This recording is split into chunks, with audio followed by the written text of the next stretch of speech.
The reason the corners lost their shape is due to the way Bezier curves are transformed. Bezier curves are transformed by transforming their anchor points and handles.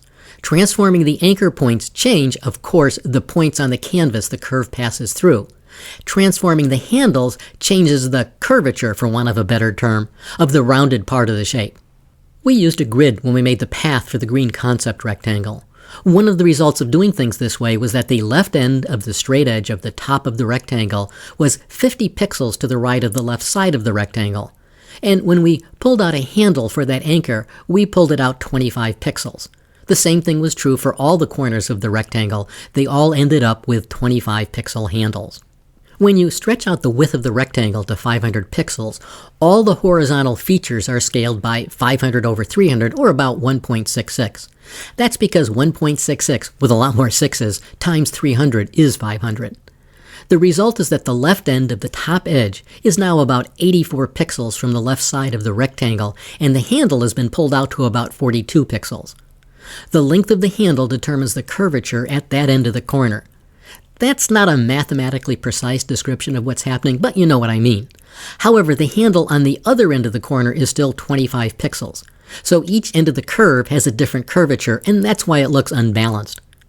What this means is that using the Move tool to pull out one of the grab handles on the bounding box will distort the shape of the curved features of the image, unless you are lucky enough to pull on one of the corners perfectly uniformly. And because of the way Bezier curves work, the curve is guaranteed to pass through every anchor point, and the handles determine the overall curvature. Okay, let's use those two facts. Moving an anchor point changes where the curve falls on the canvas, and not changing the length of a handle leaves the curvature unchanged. To widen the rectangle without changing the shape of the corners. This means we have to select just the right anchor points. That's not a pun. I mean the anchor points on the right end of the rectangle, and move them without changing any of the handles. We can do this by using the Direct Select Path tool. Hide Shape Layer 1 in Green Concept 4, and add a new layer, and then add a Green Concept 300px 200px rectangle. Now choose the Direct Select tool. That gives us a cursor that looks like a diagonal arrow with a white fill. Click on the top edge of the rectangle. That lights up all the anchor points in the shape. Each is a small white-filled square. What we want to do is move just the 4 anchor points on the right side of the rectangle to the right. We know because of the way Bezier curves work that wherever we move those anchor points, the path will follow. The basic process is to select the anchor points you want to move and then move all of them together. There are 2 ways you can select multiple anchor points. You can select them one at a time, or you can use the Marquee tool to select all the anchor points in a rectangular area.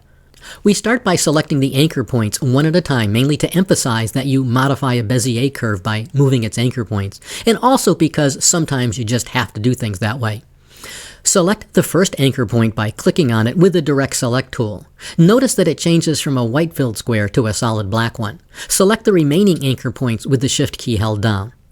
Now click on and drag to the right edge of the rectangle. Hold down the Shift key to ensure you are moving directly to the right. You are dragging all the anchor points, which pulls the corners along with the right edge. You are not changing the handles, so the shape of the corners doesn't change. Picking out each anchor point one at a time is a bit tedious, but on occasion that may be the only way you can make the transformation you want. For simpler figures, typically like those used in technical drawings, the Direct Select Marquee tool makes things a lot easier. Click on the background and all the anchor point selections go away. Now, starting in the background, use the Direct Select tool to drag out a marquee around the 4 anchor points that are on the right end of the rectangle. Once you release the mouse, all the anchor points appear again, but with the 4 on the right end selected. Now you can adjust the position of the right side again without distorting the shape of the corners. Once you have done that, if you wish, you can use the Direct Select Marquee tool to adjust the height of the rectangle too. Let's review how to make a custom shape.